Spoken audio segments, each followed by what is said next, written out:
Graças a Deus que nos dá vitória por mais uma oportunidade de estarmos aqui com mais um entrevistado, um bate-papo que Deus tem concedido a nós, né? Estamos aqui hoje com a presença do nosso evangelista Anderson, que é nosso irmão, crente em Jesus Cristo, coopera ali, né, na Avivamento da Fé. Para nós é um motivo de alegria, porque temos essa união com o Ministério Avivamento da Fé. Pai do irmão Anderson. Paz do Senhor, pastor. Então, meus irmãos, ouvintes, todos vocês que estão conectados conosco, como vocês sabem, nós vamos bater um papo aqui extraordinário e eu tenho certeza que esse tempo que você ficar aqui conosco vai servir para abençoar. Porque antes eu sempre digo para os nossos irmãos, o povo que vem ser entrevistado, né, nesse bate-papo, que Deus mudou a nossa vida para, através da nossa vida, mudar outras vidas. Sim. Essa é a essência do Evangelho, não é verdade? E eu conheço um pouco da história do Anderson, da trajetória deles quando liderava jovem e tudo mais. E assim, para mim eu só tenho que agradecer. Mas o pessoal, né, tanto o povo cristão como não cristão, muitos deles não sabem ainda quem é o Anderson, né? Principalmente a gente conhece assim o Anderson do Avivamento da Fé, né? Já ficou um slogan, né? Anderson eu não conheço, mas o Anderson do Avivamento da Fé, então eu sei quem que é, né? Então, vamos começar por essa pergunta: quem é Anderson? Ou provavelmente, por que não dizer o Anderson do Avivamento da Fé? Boa noite a todos. Bom, a minha vida é difícil para a gente resumir em palavras, dizer assim, quem sou eu em poucas palavras, né? Como o pastor falou, algumas pessoas dizem, o Anderson do Avivamento da Fé. A maioria das pessoas me conhecem pela minha atuação dentro da igreja. Mas todos nós também temos uma história, né? Nós trazemos conosco uma história que não se resume só às quatro paredes da igreja. Apesar de que a minha vida, o maior tempo, a maior parcela de tempo, é dedicada à igreja. É uma coisa que eu faço com muito amor, é uma coisa que eu faço questão de dizer sempre para qualquer pessoa. Eu não faço nada forçado, não faço nada, nunca fiz nada obrigado, nunca fui obrigado a fazer nada. Eu sempre fiz com amor, às vezes fazia até que não era para mim fazer, sem saber que não era para mim fazer. Porque eu sempre gostei de atuar nas questões da igreja e poder ser útil e ajudar naquilo que eu pudesse. Enfim, eu sou filho da missionária Nair. O pastor Wilson, na verdade, é meu padrasto, mas é o meu pai do coração. Meu pai biológico, ele faleceu em 99, 17 de agosto de 99. Isso é interessante porque esse pouco dessa história que você está dizendo, muitos não conhecem, né? Sim, é. E a gente vê, eu sempre vou lá, a gente vê essa união que tem com o pastor Wilson. Sim. Então quem não conhece nem vai se perguntar quem é o pai do Anderson, porque todo mundo... Quando eu falo assim, meu pai biológico faleceu, eles até espantam, mas o pastor Wilson não é seu pai? Eu falo assim, não, ele é o meu padrasto, mas como eu chamo ele de pai e falo para todo mundo, né, o pastor Wilson, meu pai. Quem não conhece essa história passada, eles não entendem. Como eu havia dito, meu pai biológico ele faleceu em 99. A minha mãe, depois de 2 anos e meio, ela casou novamente. E foi assim uma mudança radical na nossa vida. Até então nós éramos membros da igreja, embora fôssemos atuantes em tudo. Quando a minha mãe se casou, passado alguns anos, o meu pai ele foi empossado como dirigente da igreja. E era algo que a gente não esperava, eu e os meus irmãos, né? Nós somos em 4 irmãos e mais 3 que são filhos do pastor, e todos nós nos consideramos irmãos, nós somos em 7, vamos dizer assim. E nós nos vimos então com uma responsabilidade de ajudar, né, o nosso pai na obra, embora haja alguns dos nossos irmãos que não estão na igreja, porém nós que estávamos, nós tivemos a oportunidade de auxiliar. Depois, nesse meio de tempo, eu fui estudar, eu fiz o técnico em enfermagem. Foi um tempo assim que os estudos exigiram bastante de mim, mas mesmo assim eu não deixei nenhuma função minha na igreja, embora eu estivesse menos, principalmente durante a semana. fiz enfermagem, não era uma área que eu gostaria de atuar para sempre, vamos dizer assim, porque eu sempre gostei da área da educação. Deus preparou que eu entrasse na faculdade, cursasse pedagogia, estudei pedagogia. Nesse mesmo tempo que eu estudei pedagogia, num período de 4 anos, eu fiz o curso médio de teologia também, né, em 4 anos. A cada 15 dias eu ia no núcleo, né, para poder ter a minha aula presencial. Tinha vezes que eu ia toda semana nas aulas, mas para não estar perdendo aulas na faculdade também eu intercalava. E terminei praticamente junto com a faculdade o curso médio de teologia. E então, desde 2016 eu leciono na rede pública municipal. Hoje eu trabalho na EMEB Maricota Ramalho, ao lado do Kaique. Inclusive passei para as minhas colegas de trabalho a página, né, de onde seria transmitido hoje. Eu acredito que elas estão vendo. Quero até mandar um abraço para elas. Ai, que bem. Passei para a Elisama, para a Maísa, elas disseram que iam ver.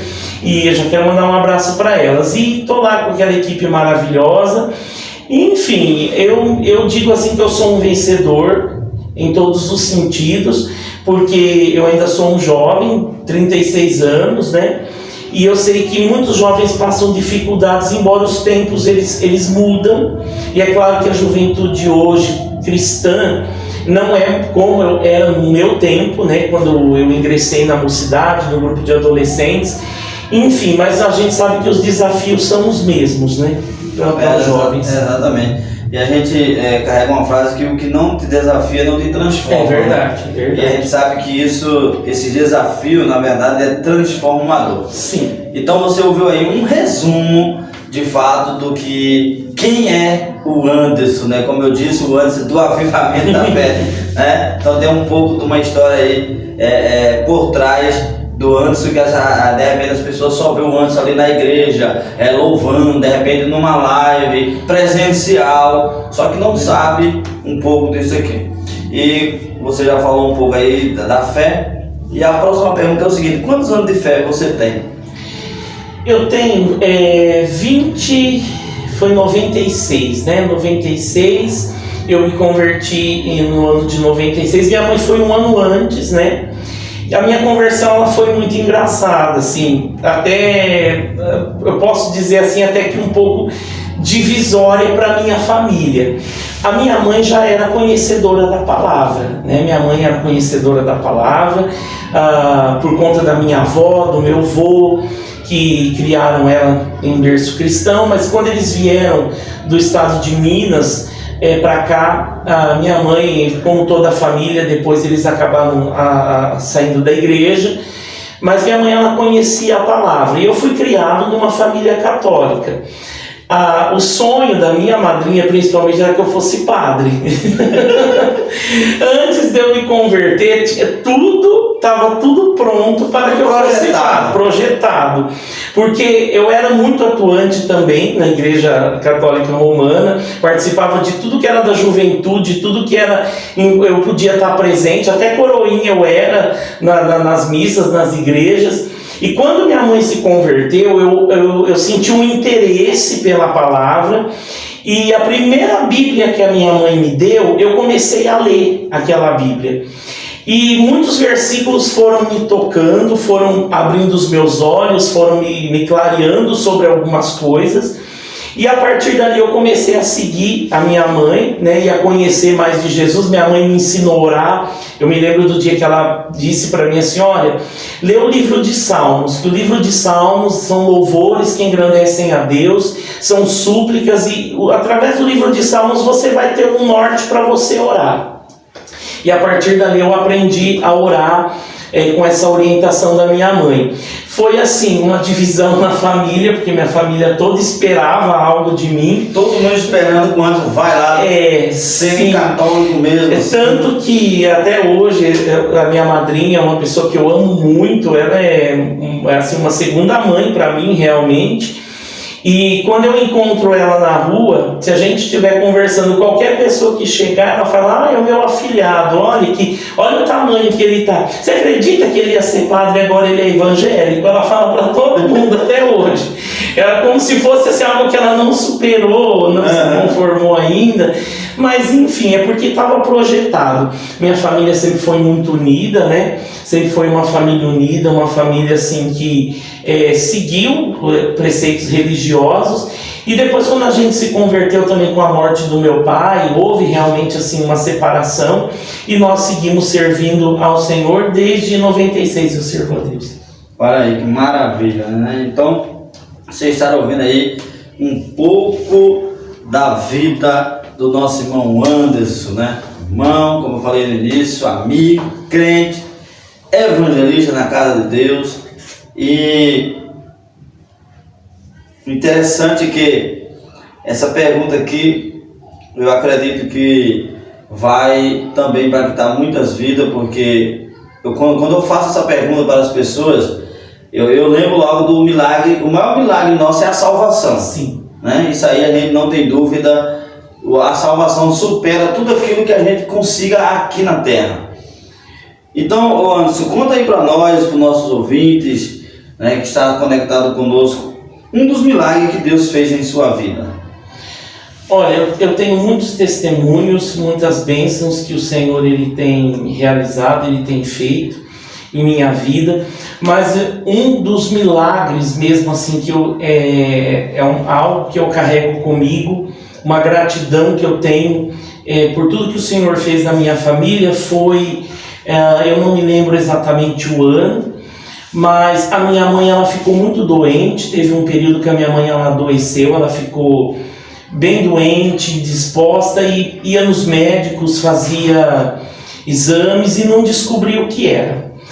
E ela passou, né, num certo médico da cidade, e o médico só falou para ela assim: olha, se a senhora quiser procurar médico fora, a senhora tem liberdade de procurar, porque eu não vou colocar a mão na senhora.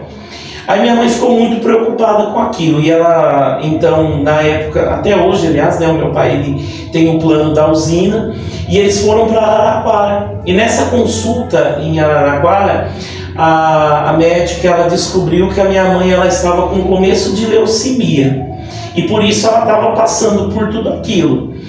E a médica disse para ela assim: olha, nós vamos começar um tratamento, mas eu não garanto que a senhora vá melhorar, porque já está bem assim, embora a senhora descobriu agora, mas a senhora já está com sintomas de um certo avanço. A senhora vai ter que tomar sangue, nós vamos ter que fazer transfusão de sangue, e minha mãe acabou tendo que fazer uma cirurgia também. Na época foi quando ela fez a retirada do útero, dos ovários, e ela ficou internada acho que uns 15 dias em Araraquara, bem indisposta. E foi uma época que a gente achou assim, que a minha mãe ela não ia voltar, né, devido à situação que ela ficou. O meu pai ele ficava indo e voltando. Na época a gente tinha, eu praticamente quase não fui, porque a gente não podia entrar na ala onde ela estava. E nós todos em oração, e o Senhor restaurou a saúde da minha mãe, para a glória de Deus, porque ela chegou num estado assim que nós achamos que ela não ia suportar, né?